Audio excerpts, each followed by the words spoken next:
छत्तीसगढ़ माध्यमिक शिक्षा मंडल ने 10वीं एवं 12वीं बोर्ड की जो परीक्षाएं हैं उनके परिणाम की घोषणा कर दी है, जिसमें कई मेधावी छात्र हैं जो टॉप 10 में आए हैं, मेरिट लिस्ट में आए हैं। हम आज एक ऐसे ही मेधावी छात्र से बात करने वाले हैं जो टॉप 10 में आए हैं और पूरे छत्तीसगढ़ में 10वीं बोर्ड परीक्षा की अगर मैं बात करूं तो तीसरे पायदान में आए हैं 98% अंक के साथ। और सबसे बड़ी बात यह है कि वो कोई प्राइवेट स्कूल में पढ़ाई नहीं करते हैं, वो एक सरकारी स्कूल में पढ़ाई करते हैं। और जिस तरह से आज देखा गया है कि पालक सरकारी स्कूल को छोड़कर प्राइवेट स्कूलों की तरफ रुख कर रहे हैं, प्राइवेट स्कूलों की तरफ दौड़ रहे हैं, तो इस भागम भाग में एक बहुत बड़ी प्रेरणा बन के आए हैं उन पालकों के लिए, हमारे समाज के लिए, कि सरकारी स्कूल में भी पढ़ाई करके आप टॉप 10 में आ सकते हैं, मेरिट लिस्ट में आ सकते हैं। नमस्कार, जय जोहार, मैं दुर्गेश सिन्हा दुलरवा और आप देख रहे हैं मया के बोली भाका का यह विशेष कार्यक्रम सुराज के गोट। सुराज के गोट अर्थात हमारे और आपके बीच के ऐसे कोई शख्सियत अगर हमारे लिए अगर प्रेरणादायक है, कोई विशेष उपलब्धि लेके आए हैं। सुराज अर्थात लोगों के जीवन में अगर कुछ परिवर्तन आया है, कुछ विशेष कार्य उपलब्धि अगर किए हैं, तो उनसे हम इस कार्यक्रम में बात करते हैं। तो आज हम राजनांदगांव जिले के छुरिया विकासखंड के झीथरा टोला ग्राम में पहुँचे हैं, जहाँ एक मेधावी छात्र हैं 10वीं कक्षा में पढ़ाई करने वाले। और सबसे बड़ी बात इनकी वो है कि ये सरकारी स्कूल में पढ़ाई करके भी टॉप 10 में अपना स्थान बनाए हैं। मैं बात कर रहा हूँ कृष्ण कुमार यादव जी का, उनके साथ में उनके पूरे परिवार भी हैं, वो उनसे भी हम चर्चा करेंगे, बात करेंगे। सबसे पहले कृष्ण कुमार जी, आपको बधाई हमारे चैनल की तरफ से। नमस्कार, जय जोहार। बहुत बहुत धन्यवाद। सबसे पहले मैं आपके चैनल के द्वारा जितने भी लोग यह कार्यक्रम देख रहे हैं उन और जो भी मुझे धन्यवाद शुभकामनाएं प्रदान कर रहे हैं उन सभी को मैं धन्यवाद देना चाहता हूं। और छत्तीसगढ़ माध्यमिक शिक्षा मंडल 10वीं बोर्ड की प्रावीण्य सूची में मेरा स्थान देखकर मुझे बहुत खुशी मिल रही है। और इन सब के पीछे मेरे माता पिता और मेरे गुरुजनों का बहुत अधिक सपोर्ट भी रहा है। तो कृष्ण जी, मैं आपसे जानना चाहूँगा कि आपको मेरिट लिस्ट में आप आ गए हैं, प्रावीण्य सूची में आप आ गए हैं, इसकी जानकारी आपको कब और कहाँ से मिली, और जब जानकारी मिली तो आपके मन में कितनी खुशी हुई? इसकी जानकारी हमें हमारे स्कूल के प्राचार्य श्री महेंद्र कुमार साहू जी से प्राप्त हुई है। उन्होंने कंप्यूटर में हमारा रिज़ल्ट देखकर बताया है। और जब मैंने अपना रिज़ल्ट पहली बार देखा था तो मुझे इतनी खुशी महसूस हुई थी कि मैं अपनी सारी चिंताएं भूल गया था, जो कि एक हर छात्र को होती है अपनी परीक्षा परिणाम के समय। और ये देखकर मेरे गुरु को भी मुझ पर बहुत नाज हुआ है। और मेरी शाला के जितने भी शिक्षकगण हैं वे भी बहुत खुश हैं। उनसे भी मैंने मोबाइल पर बातचीत की है। वे सभी मेरी उपलब्धि पर बहुत अधिक प्रसन्न हुए हैं। कृष्ण जी, अगर मैं बात करना चाहूँ कि आपको जब आप एग्ज़ाम दिला रहे थे तो आपको ये उम्मीद था कि, या फिर आप ऐसे कोई टारगेट लेके चल रहे थे कि मुझे टॉप 10 में जगह बनाना है, प्रावीण्य सूची में आना है, ऐसा आपने कभी सोचा था? जब मैं माध्यमिक स्कूल में पढ़ता था तब मैं हर साल जब जो 10वीं के टॉपर्स आते थे उनका इंटरव्यू देखकर मैं बहुत इंस्पायर हुआ हूँ। तो मेरे मन में भी एक विचार आता था कि मैं भी कभी टॉप 10 में अपना स्थान अर्जित करूँगा।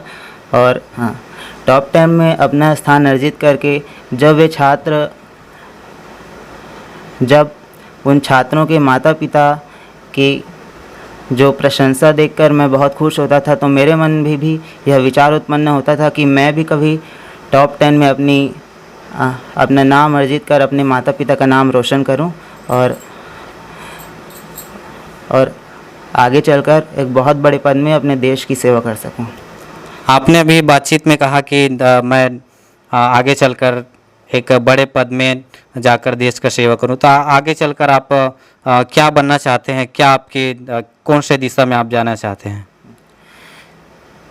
सर मैं आगे चल के मेरा सपना नहीं, मेरा लक्ष्य है कि मैं आगे चल के यूपीएससी क्रैक करके एक बहुत बड़ा आईएएस ऑफिसर बनना चाहता हूँ और हमारे देश की प्रशासनिक व्यवस्था में सुधार लाकर समाज को एक बेहतर कल की ओर ले जाना चाहता हूँ। क्रिश जी ने बहुत बड़ी बात कही कि ये मेरा सपना नहीं है, ये मेरा लक्ष्य है। और सच बात है कि हम अगर सपना लेके चलें तो हम उतना सफल नहीं हो पाएंगे। अगर हम एक लक्ष्य लेके चले तो हम कहीं उन सपनों को प्राप्त कर पाएंगे। हम इनसे जानना चाहेंगे एक चीज़ और कि ये सरकारी स्कूल में पढ़ते हुए भी प्रवीण सूची में अपना स्थान बनाए हैं। और लक्ष्य जी, आप उन पालकों के लिए एक बहुत बड़ी प्रेरणा है, उन विद्यार्थियों के लिए बहुत बड़ी प्रेरणा है जो ये सोचते हैं कि संसाधन और सुविधा के अभाव में हम ये नहीं कर पाते, वो नहीं कर पाते। मैंने आपको देखा है कि आपके घर को भी देखा है, संसाधन के अभाव में भी आपने प्रवीण सूची में अपना स्थान बनाया है। तो उनको, उन पालकों को, उन विद्यार्थियों को क्या कहना चाहते हैं जो प्राइवेट स्कूल के पीछे भाग रहे हैं? मैं उन्हें डॉक्टर एपीजे अब्दुल कलाम जी का उदाहरण देकर समझाना चाहता हूँ। उनके पास भी ऐसे कोई संसाधन नहीं थे। वे तो सड़क की स्ट्रीट लाइट के सहारे ही अपनी पढ़ाई पूरी करते थे और आज देश के इतने बड़े राष्ट्रपति बन गए थे और बहुत बड़े वैज्ञानिक भी थे। तो यह आवश्यक नहीं कि संसाधन होने पर ही बच्चा पढ़ाई कर सकता है। मन में लगन और त्याग, समर्पण की भावना बहुत ज़रूरत है इसके लिए। क्या आप स्कूल के अलावा कहीं और ट्यूशन करते थे? जी, मैं प्रत्येक दिन सुबह 7 बजे से लेकर 8 बजे तक दूसरे गांव ट्यूशन करने जाता था और ट्यूशन के आने के बाद मैं स्कूल के लिए तैयार होकर स्टडी के लिए स्कूल जाता था। दिन में अगर बात करूं तो कितने घंटे पढ़ाई करते थे?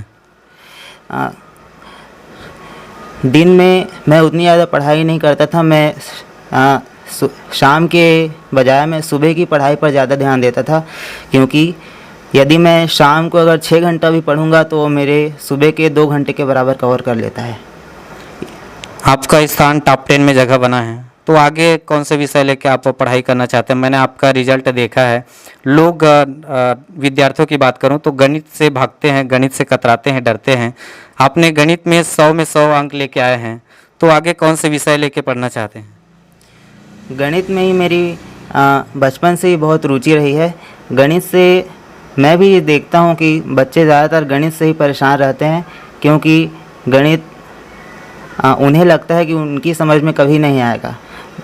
तो मुझे भी पहले गणित थोड़ा कठिन लगता था, इसलिए मैंने बहुत बार उस सवाल को हल किया, बहुत प्रैक्टिस करके। उसके बाद मुझे गणित एक खेल जैसा लगने लगा। और जितना आप खेल में आगे बढ़ते जाओगे उतनी ही सफलता आपको प्राप्त होती जाएगी। इसलिए गणित को उसे आप एक विषय के रूप में ना लेते हुए अपने दोस्त के रूप में लें और उनके साथ हमेशा खेलते रहें और उन पर पढ़ाई जारी रखें। यदि आप गणित को पढ़ना छोड़ देते हैं, तो यदि आप गणित को 1 कदम पढ़ना छोड़ देते हैं तो गणित आपको 10 कदम दूर छोड़ देता है। इसलिए प्रत्येक दिन गणित का थोड़ा अध्ययन करते रहने से वह बहुत सरल हो जाता है। और केवल गणित ही नहीं, वे प्रत्येक विषय सरल होते हैं जिन पर विद्यार्थियों की रुचि होती है। क्रिश जी ने बहुत बड़ी बात कही विद्यार्थियों के लिए जो गणित से कतराते हैं, गणित से डरते हैं, कि गणित से हम दोस्ती करके पढ़ें, गणित को अपने दोस्त की तरह खेल में पढ़ें। ये बड़ी बात है। क्रिश जी, मैं ये जानना चाहूँगा आपकी इस उपलब्धि का श्रेय आप किन्हें देना चाहेंगे? इस उपलब्धि का श्रेय मैं अपने माता पिता और गुरुजनों को देना चाहता हूँ, क्योंकि मेरे पिताजी ने मुझे कभी भी बहुत अधिक ऐसे बहुत टॉप में रहने के लिए कभी फोर्स नहीं किया। वे हमेशा मुझे प्रोत्साहित करते रहे पढ़ाई के प्रति। इस वजह से मेरा मन पढ़ाई में बहुत अधिक लगता है और मैं प्रत्येक माता पिता को भी यह आग्रह करना चाहता हूँ कि वे अपने बच्चे पर बहुत अधिक प्रेशर ना डालते हुए उन्हें पढ़ाई के लिए जागृत करते रहें। बच्चे को जागृत करने से उनके मन में पढ़ाई के लिए ललक पैदा होगी और वे खुद अपने आप पढ़ना चालू करेंगे। आप अपने स्कूल के शिक्षकों एवं छात्रों को क्या कहना चाहेंगे? मैं अपनी इस उपलब्धि के लिए गुरुजनों को हाँ, बहुत बहुत धन्यवाद देना चाहता हूँ, क्योंकि उनकी मेहनत की वजह से मैं आज इस मुकाम पर पहुँचा हूँ। तो ये रही कृष यादव जी जिनसे हम बात कर रहे थे, जो माध्यमिक शिक्षा मंडल की 10वीं बोर्ड की जो परीक्षा परिणाम घोषित किए हैं उसमें प्रवीण सूची में तीसरे स्थान पर आए हैं 98% अंकों के साथ। ये तो रहा कृष यादव जी से बातचीत। अब हम उनके पिताजी से भी बात करना चाहेंगे कि वे अपने इस पुत्र की उपलब्धि के लिए क्या विचार रखते हैं, कितनी उनको खुशी है। आपका नाम बताएंगे पहले? जी, मेरा नाम बोधन यादव है और मैं कृष कुमार यादव का पिताजी हूँ। आप जब सुने कि कृष यादव जी मेरिट लिस्ट में तीसरे पायदान पे आ गए हैं टॉप 10 में, तो कितनी खुशी हुई आपको? सर, मैं जब मेरा लड़का स्कूल गया तो वहाँ उनके प्रिंसिपल सर ने रिज़ल्ट के बारे में सब जानकारी ले रहे थे, तो अचानक मैंने फ़ोन किया तो सर ने मुझे बताया कि आपका लड़का 98% के साथ टॉपर लिस्ट में है। तो मेरे खुशी का तो ठिकाना ही नहीं था, मैं वो शब्दों में व्यक्त नहीं कर पा रहा हूँ, मेरे आंसू छलक गए थे। क्या काम करते हैं आप? जी, वैसे तो मैं थोड़ा छोटा सा ही काम करता हूँ, मनिहारी का काम करता हूँ, गांव-गांव जाकर बेचता हूँ। आपने सोचा था कभी कि मेरा पुत्र कृष टॉप 10 में आ जाएगा तीसरे पायदान में?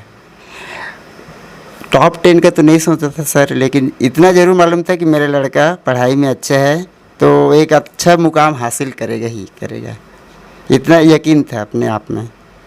आपकी अगर पढ़ाई की बात करूं तो आप कहाँ तक पढ़ाई किए हैं? जी, वैसे तो मैं बीएससी तक पढ़ाई किया हूँ, लेकिन क्या है अब किस्मत क्या है वो नहीं लग पाए हम नौकरी में, तो यही काम करके अपना घर चला रहे हैं।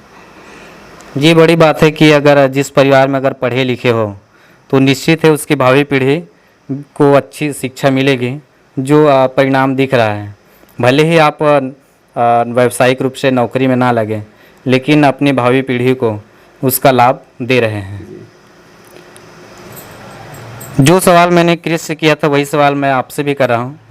आप उन पालकों को क्या कहना चाहते हैं जो प्राइवेट स्कूल के पीछे भगते हैं?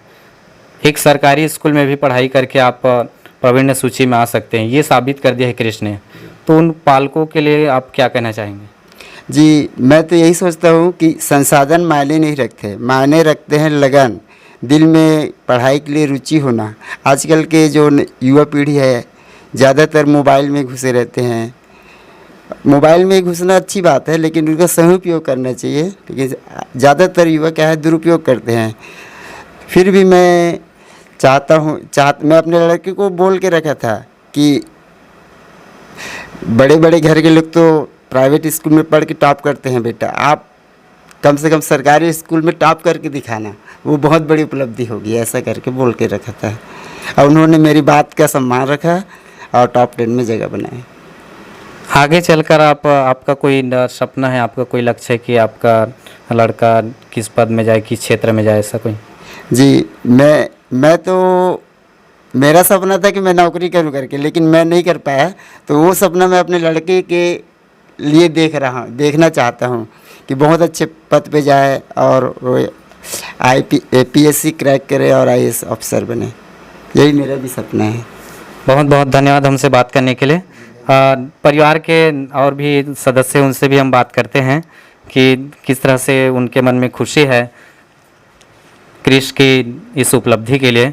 उनकी माँ है हमारे साथ, उनसे हम बात करना चाहते हैं कि किस तरह से खुशी है जिस तरह से इस पूरे छुरिया विकासखंड में, और छुरिया विकासखंड ही नहीं पूरे छत्तीसगढ़ में नाम रोशन किया है, तो कितनी खुशी आपको लग रही है?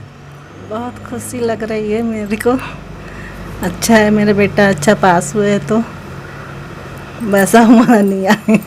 आपके आस पड़ोस वाले क्या कह रहे हैं, आपको बधाई दे रहे हैं? हाँ, बधाई दे रहे हैं, सब आते हैं, मोबाइल में भी सब देते हैं, अच्छी लगती है मुझको, मेरे बेटे बहुत अच्छे पास हुए तो। और क्या बोलूं, इतना खुश हूँ मैं। ये कृष की माँ है, शब्दों में अपनी खुशियों को, अपने जो भावना है उनको बयां नहीं कर पा रहे हैं, लेकिन खुशी जाहिर सी झलक रही है कि कितनी खुश हैं क्रिश की इस उपलब्धि के लिए।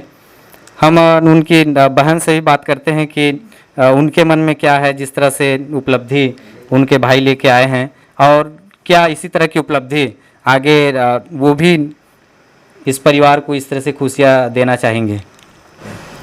मुझे बहुत खुशी हो रही है कि मेरे भैया टॉप लिस्ट में आए हैं। मैं भी इनकी तरह ही बनना चाहती हूँ, इनकी तरह टॉप लिस्ट में आना चाहती हूँ। अभी कौन से क्लास में आप पढ़ाई कर रहे हैं? 8 में थी, 9 में जाऊँगी। आप भी चाहेंगे कि इसी तरह से, जिस तरह से आपके क्रिश भैया ने उपलब्धि हासिल की, पूरे छत्तीसगढ़ में नाम रोशन किए हैं, आप अपने परिवार के साथ साथ पूरे आपके ग्राम झिथरा टोला का, तो इस तरह से पढ़ाई कर रहे हैं आप? अच्छी तरह से पढ़ाई कर रही हूँ। और नहीं, ये तो रही क्रिश के परिवार वाले। मेरे साथ में अभी स्थानीय ग्राम पंचायत झिथरा टोला के सरपंच महोदय जी हैं, उनसे भी हम बात करेंगे, उनका भी हम विचार जानेंगे कि इस तरह से उनके लिए, उनके गांव के लिए, उनके ग्राम पंचायत के लिए कितनी बड़ी उपलब्धि है। पूरे छत्तीसगढ़ में क्रिश को जाना जा रहा है, तो आप किस तरह से महसूस कर रहे हैं, क्या खुशी आपको मिल रही है? मेरे को बहुत खुशी हो रही है कि जो हमारे छोटे से गांव इस ग्राम पंचायत झिथरा टोला में जो छोटे निम्न स्तर के जो बच्चे हैं और शासकीय स्कूल में अपना पढ़ाई कर जो पूरे छत्तीसगढ़ में टॉपर 3 पर आए हैं, मैं चाहूँगा कि ये बहुत बड़ी उपलब्धि है। जो हमारे गांव के बच्चे, निम्न ग्रेड के बच्चे जो स्कूल, सरकारी स्कूल में पढ़कर इतना बड़ी टॉपर की जो लिस्ट लाई है, मैं उसके लिए धन्यवाद का पात्र हूँ। उसके माता पिता भी और हमारे यहाँ जो भी शिक्षकगण हैं, सभी के धन्यवाद के पात्र हैं। मैं चाहता हूँ कि पूरे छत्तीसगढ़ में ऐसी पूरे बच्चे ऐसी शिक्षा ग्रहण कर, शासकीय विद्यालय में शिक्षा ग्रहण कर आगे टॉपर करें, क्योंकि मैं देखता हूँ कि बड़े बड़े जो कर्मी के बच्चे होते हैं वे खासकर प्राइवेट संस्था में जाकर पढ़ाई कर हमेशा टॉपर करते हैं। एक इतिहास बनाए हैं जो हमारे छत्तीसगढ़ में, जो कि शासकीय विद्यालय में पढ़कर जो टॉपर लाए हैं, मैं उसके लिए धन्यवाद का पात्र हूं। और मैं खुशी के मारे और ज़्यादा कुछ नहीं बोलना चाहता। धन्यवाद। ग्राम पंचायत स्तर पर जिस तरह से ग्राम पंचायत और इस ग्राम का झिथरा टोला का नाम छत्तीसगढ़ लेवल पे इन्होंने बढ़ाया है, तो ग्राम पंचायत स्तर पर ऐसे मेधावी छात्रों के लिए कुछ आत्मविश्वास उनसे जगे, बढ़े, ताकि और भी विद्यार्थियों को उससे प्रेरणा मिले, ऐसे कुछ उनके लिए कुछ कार्यक्रम चलाते हैं?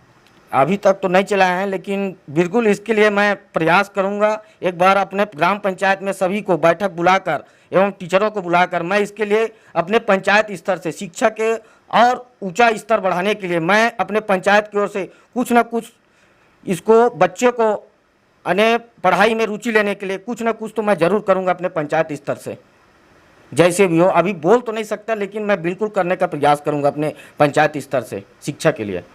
ये बड़ी बात है कि आपने इस दिशा में पहल करने के लिए आपने सोच रखी है और आगे आप करेंगे, यही हम कामना करते हैं।